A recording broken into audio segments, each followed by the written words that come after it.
John Kennedy was in the White House, bands were playing at the Albuquerque Civic Auditorium, and the space race was on in the 1960s when Roscoe Hooper had his first job in radio. The broadcast career of this New Mexico Broadcaster Hall of Fame member didn't start in front of a microphone first thing in the morning, but at the end of a broom at Albuquerque's KRZY radio station, often late in the day. 1961, Albuquerque, KRZY. KRZY, but who was there then? Boyd Whitney and John Burris owned it. And they had the foresight to hire you. Well, yeah. It was actually cast upon me. How do you mean? I was engaged to Boyd Whitney's daughter. And he said, "Young man, what do you do?" And I said, "Well, I work at a granary right outside of Amarillo, Texas." He said, "Well, if you're going to marry my daughter, you're fixing to change operations and occupations." And I said, "Well, what am I going to do?" He said, "You're going into radio." And I said, "Okay." And the first day of radio, he introduced me to the broom, the mop, and the vacuum cleaner. Hooper had talent and drive and didn't stay on the cleanup crew long.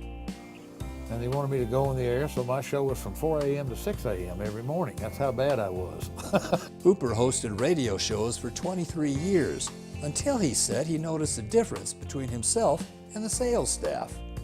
And I noticed that all the salespeople had nicer cars, they dressed nicer, and had nicer homes.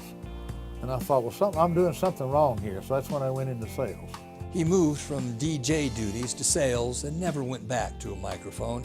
He also left Albuquerque, setting up station KDCE Radio in Española.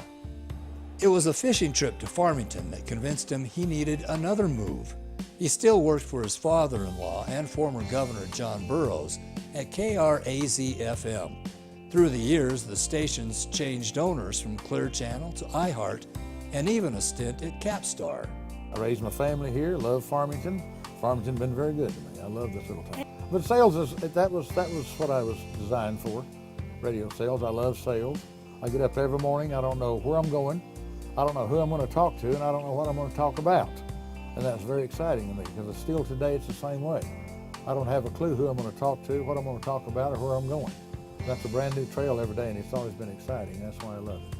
I was designed for this business, or this business was designed for me, one of the two. Yeah, I love it. I love it. Hooper said he didn't always work in radio.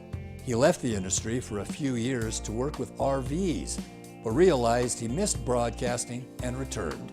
He now works for American General Media in the Great Little Valley that's been his family great place. In addition to his sales duties, he has organized concerts and promoted numerous country acts, his favorite music genre, although Buddy Holly is his favorite. Peggy Sue,